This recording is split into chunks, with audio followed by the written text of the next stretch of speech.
Will Gazprom fail after the Nord Stream explosions? Why is Gazprom not afraid of sanctions? How is the company organized and why is it valued both in Russia and abroad?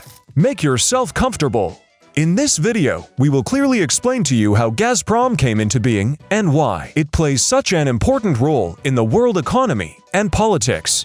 Don't forget to like this video and subscribe to the channel. Here we go. Gazprom is the world's largest gas company. It is a Russian monopolist in the production, processing, and sale of natural gas. The state gas concern Gazprom was established in 1989 on the initiative of Viktor Chernomyrdin, Minister of Gas Industry. He decided to unite all gas enterprises of the Soviet Union into a single corporation. While in America, anti-monopoly services separated big companies. In the Soviet Union, it was the opposite. The fact is that the Soviet Union had a planned economy, not a market economy. The state controlled all entrepreneurship. It was easier to control one big company than many small ones. Gazprom was transformed into a Russian joint stock company in November 1992. The company was granted the exclusive right to supply gas abroad.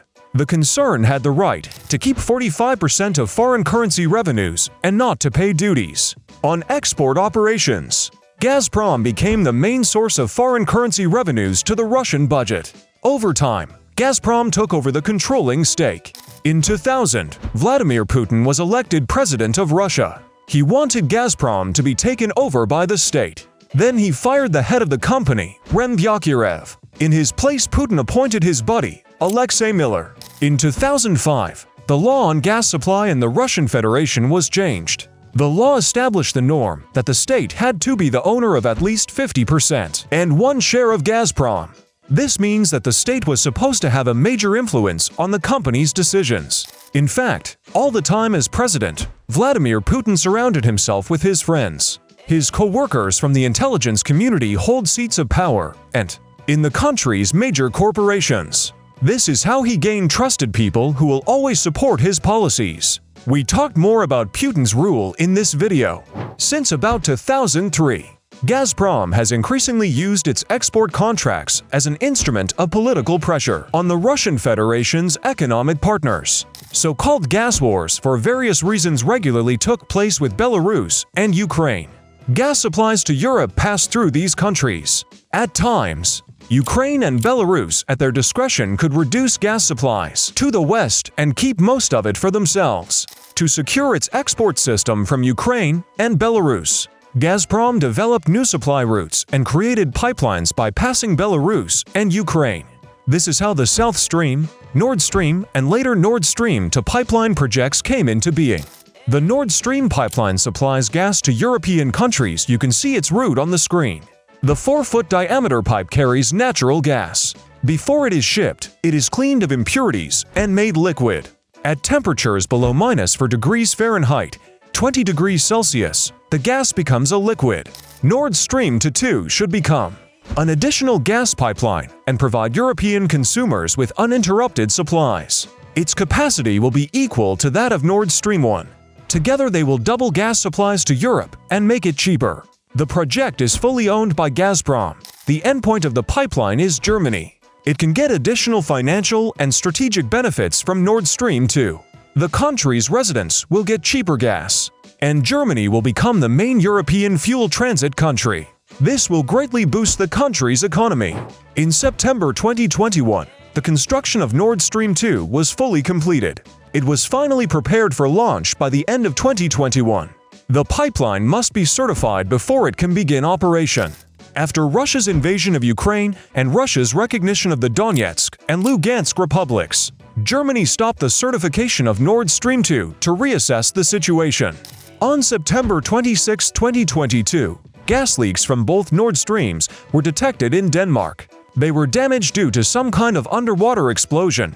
Europe blames Russia. Russia blames Europe. The true cause of the explosion is still a mystery.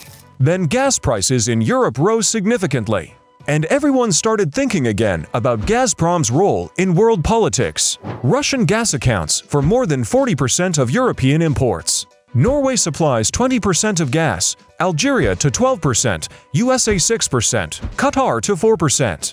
An important advantage of Gazprom is its location.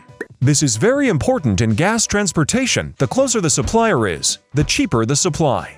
European countries cannot refuse Gazprom services in the foreseeable future. This explains why European leaders cannot impose really harsh economic sanctions on Russia.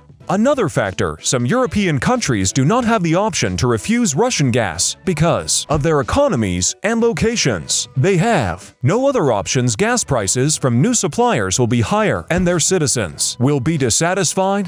Gazprom estimated the benefits of the pipeline at $1 billion earnings before interest, taxes, depreciation and amortization EBITDA per year.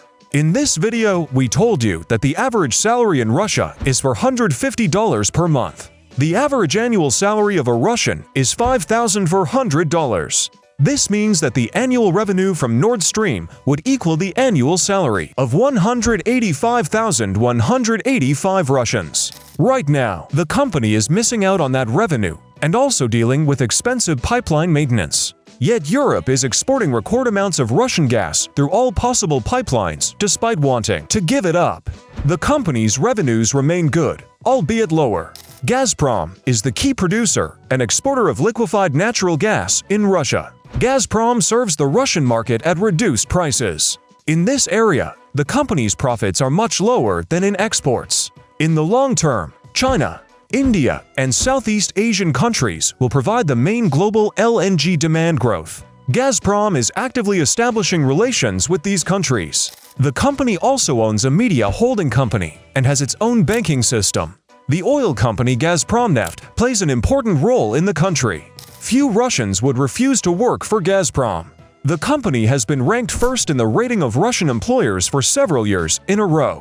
Gazprom provides a huge number of jobs, is friendly to novice specialists. The company follows the principles of sustainable development. Young Russians like it. Gazprom has a well-developed corporate ethics, a good social package, and a lot of training at the company's expense. Employees who have worked for Gazprom for at least 15 years are entitled to a corporate pension, in addition to the state pension.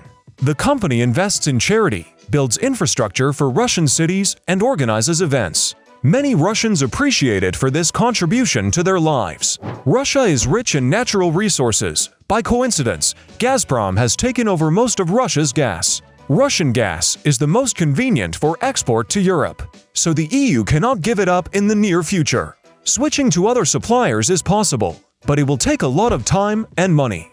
Gazprom supplies Russia with most of its foreign currency earnings, because of which the country's economy can remain stable despite the remaining sanctions. The company has a great impact on the development of the country and allows ordinary citizens to get a decent job with a good social package. For these reasons, Gazprom has become a serious voice in the global economy and politics. Subscribe to the channel and give this video a like. Thank you for watching it to the end.